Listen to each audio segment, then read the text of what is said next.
kunnafoni min bɛ di nanzarakan na o bɛna yɛlɛma aw ye todunkan na a bɛna lase aw ma serusi la maraka fama fɛ sabula kunnafoni sɔrɔbaliya o ye kunnasiri ye. Maraka fama ka journal banbara bɛna lase aw ma ka sababu ɲuman kɛ malizoom.net ye. Maraka fama i bisimila bi kunnafoniw bɛ cogo di. Dongori waati sera radio Benga ale kuma so kɔnɔ 97 tɔmi kelen fiɲɛ suru ka bɔ Sugunikura Kuluju nagakɔrɔla na bi dunya in na tarata marsikalo tile 17 san 2020 kunnafoni labɛnna fasiri jɛkulu mɔgɔ fɛ a bɛna lase a balimakɛ Seyidu Sila maraka fama fɛ Ibrahim Lam k'ale to suya kɔlɛ la kunnafoni bakurubaw filɛ.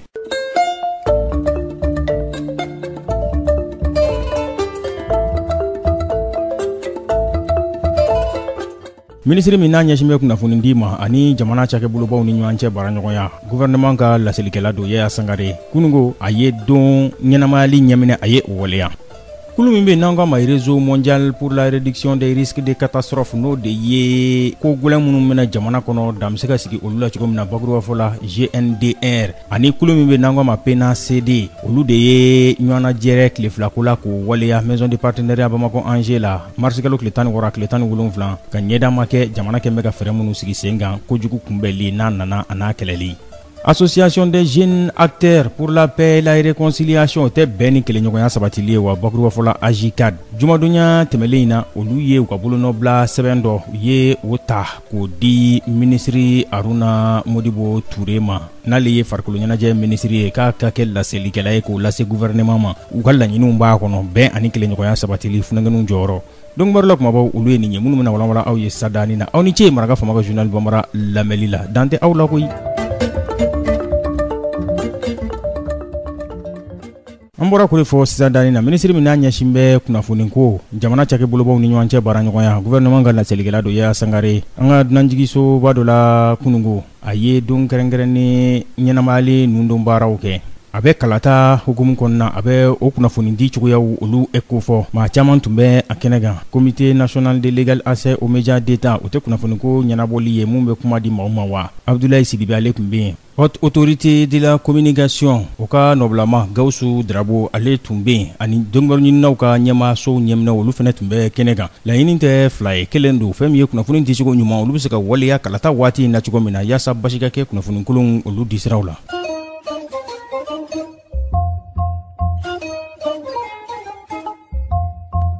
Faranɲɔgɔnkulu min bɛ n'an ka ma réseau mondial pour la réduction des risques de catastrophes n'o de ye ko gɛlɛnw olu bɛ se ka kunbɛn cogo min na GNDR bakuruba fɔ la ani PNACD olu farala ɲɔgɔn kan ka tile fila hakili jagabɔ k'o kɛnɛ sigi maison de partenariat Bamako Angers la marsikalo tile 16 tile 17 yaasa ɲɛdama bɛ se ka kɛ cogo min na jamana kɛn bɛ ka fɛɛrɛ minnu sigi sen kan kojugu kun ma bɔ yalima kojugu ma don jamana kɔnɔ a bɛ se ka basi ka bɔ yen cogo min na Kuyate Gundo Sisoko ale ye maa sugandilen ye kulu in fɛ GNDR anw fɛ Mali kɔnɔ yan. Ni kasaraw nana société civile jɔyɔrɔba ka bon o kasara ninnu kunbɛnni na yanni kasara yɛrɛ ka na société civile ale de ka surun an b'a fɔ minnu ma an ka togodala mɔgɔw parce que yɔrɔw bɛ yɔrɔ la état tɛ se ka taa yen nɔ moyen tɛ état bolo ka se o yɔrɔ ninnu na. Donc société civile de bɛ taa o yɔrɔ ninnu na an kan o hakiliw lakun ka taabolo ɲumanw don u senkɔrɔ pour que ni kasara nana u bɛ se k'a kunbɛn cogo depuis kasara ma na u kan ka comportement ɲuman adopter an b'olu ɲɛf'u ye ni kasara nana fana an b'u dɛmɛ ka se ka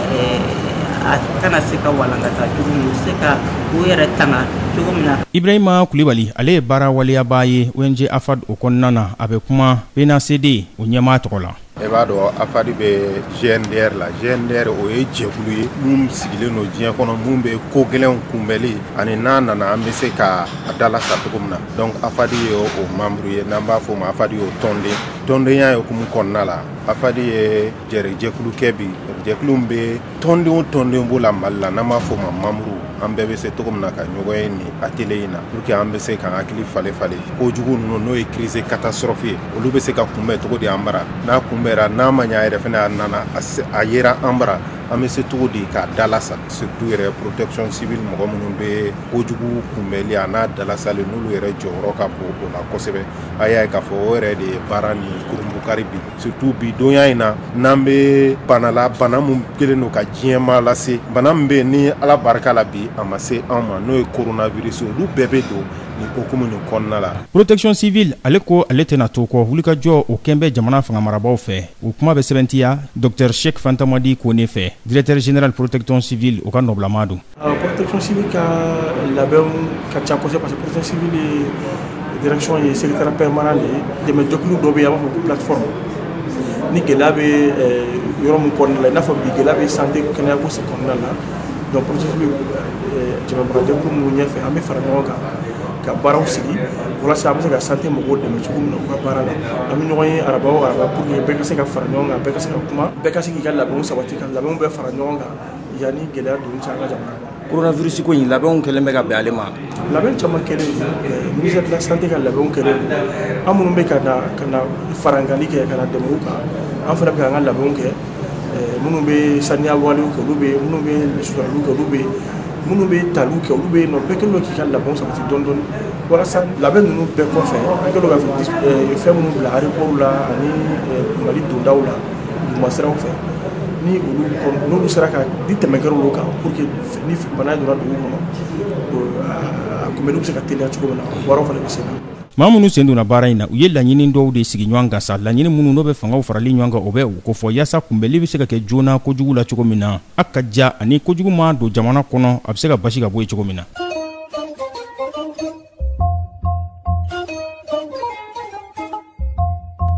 Funengenu ka fara ɲɔgɔn kan kulu min bɛ n'an ka association des jeunes acteurs pour la paix et la réconciliation nationale bakuruba fɔla AJCAD u ka wulikajɔ kun ye bɛn ani sigiɲɔgɔnfɛ jalen bɛ se ka kɛ an ka jamana kɔnɔ cogo min na u se k'u jɔyɔrɔ fa o minɛn fali la cogo min na u ye wulikajɔ kɛ ka ɲɔgɔn jɛrɛ k'o waleya marsikalo tile 11 a tile 12 Bamakɔ yan accord kɔnɔ ko u bɛ se ka waleya cogo min na ani bɛn ni kelenɲɔgɔnya ni sigiɲɔgɔnfɛ bɛ se ka kɛ an ka jamana kɔnɔ cogo min na funengenu jɔyɔrɔ bɛ se ka kɛ min ye o la cogo min na u ye o de kɛ sɛbɛnba ye u ka ɲɔgɔn jɛrɛ kuncɛlen kɔ sa k'o ta jumadonya tɛmɛlen ka t'o di minisiri ma mun ɲɛsin bɛ farikolo ɲɛnajɛ ma an ka jamana kɔnɔna na Aruna Modibo Toure a dagayɔrɔ ɲɔgɔn jɛrɛ so kɔnɔna na minisiri so k'a ka kɛ laseli da ye a ka taa o lase gouvernement ma sɛbɛn a taara k'a di minisiri ma Adam Diko de fɛ ale ye AJCAD o ɲɛmaa ye. AJCAD ye denmisɛnnin jɛkulu de an ka baara ɲɛsinnen de fasoden ɲumanya ani bɛɛ fanga sinsinni ma memorandum yani an ka a élaborer an ye baara dɔw de kɛ fɔlɔ baara minnu n'an y'o kɛ bɛn ani kelenɲɔgɔnya bɛ se ka segin an ka jamana kɔnɔ cogo min na o baaraw an y'o bɔleya région fila la n'o ye Segu ani Mopti o région na parce que an y'a ye k'a fɔ bɛn ani kelenya o tun dɔgɔyara kosɛbɛ wagati dɔw la notamment communauté dɔw ni ɲɔgɔn cɛ donc memorandum y'o de ka gouvernement ka interpeller a ka baara kɔnɔna na bilasirali de don mais aussi k'a fɔ gouvernement ɲɛna ko action caman bɛ ka kɛ jeunes semaya la kosɛbɛ donc an dun bolo bibi na ni an ka jamana yɛrɛ ta k'a lajɛ mɔgɔ kɛmɛ o mɔgɔ kɛmɛ i b'a sɔrɔ mɔgɔ 75 o si ma se san 35 ma donc a ka gɛlɛn nka mɔgɔ kun gana a tigi kɔfɛ donc an yɛrɛ wulila ka accord ta k'a lajɛ an jɔyɔrɔ ye min ye k'o bɔ a kɔnɔ k'o kɛ memorandum ye k'o di gouvernement ma pour que k'a yira gouvernement an bɛ ka baara min kɛ o ye nin ye an bɛ se ka dɛmɛ an ka baara kɔnɔna na cogo min na fɛnɛ o ye nin ye an bɛ ka min fɛnɛ kɔnɔ gouvernement fɛ pour que an ka baara ninnu bɛ se ka impact ba sɔrɔ o de ye nin ye. Lucia Elvis ale ye UNICEF ka nɔbilama ye kɛnɛ in kan dɛmɛbaa jɛkulu ale tun bɛ k'olu nɔrɔ bila a nisɔndiyara kosɛbɛ baaraɲɔgɔnya u ni nin funɛgɛnikulu ni ɲɔgɔn cɛ n'o ye AJCAD ye baarabolo olu waleyali hukumu kɔnɔna na wa a ko olu na t'u kɛrɛfɛ k'u dɛdɛ yaasa u ka laɲini ye min ye n'o y'u jɔyɔrɔ fali ye jamana basigi ani sigiɲɔgɔnfɛ la u se ka waleya cogo min na minisiri waati min na sɛbɛn in dira a ma a ye foli ni tɔnni ta ka ɲɛsin dɛmɛbaa jɛkulu ma ani AJCAD maaw yɛrɛ ma k'a fɔ ale na kɛ laseli da ye. N ye u fo kosɛbɛ parce que u ye initiative min sɔrɔ hakili ɲuman don n y'u fo ka tila ka partenaires fo n ko u ye document min d'an ma an b'a a lajɛ ne ka ministère kɔnɔ yan yɔrɔ minnu b'a la n'an kan ka ta n'a bɛ gouvernement nafalan bɔ a la a ka se ka accord ni a mise en œuvre teliya an fana an bɛ kɛ kumakɛla ye min bɛ taa ni memorandum nin di premier ministre ma k'a yira la ko denmisɛnninw ye hakili sɔrɔ ka nin document in kɛ pour que u fana ka u bolonɔ bila an ka jamana sabatili ani a taaɲɛ pour que u fana tɔgɔ ka yala. A ɲɔgɔnnajɛrɛ kuncɛra ni minisiri ka bolonɔ bila ye jatara belebele dɔ sanfɛ u ko min ma ko toile de la paix n'o de ye k'a jira k'a fɔ n bɛ bɛn sira taama.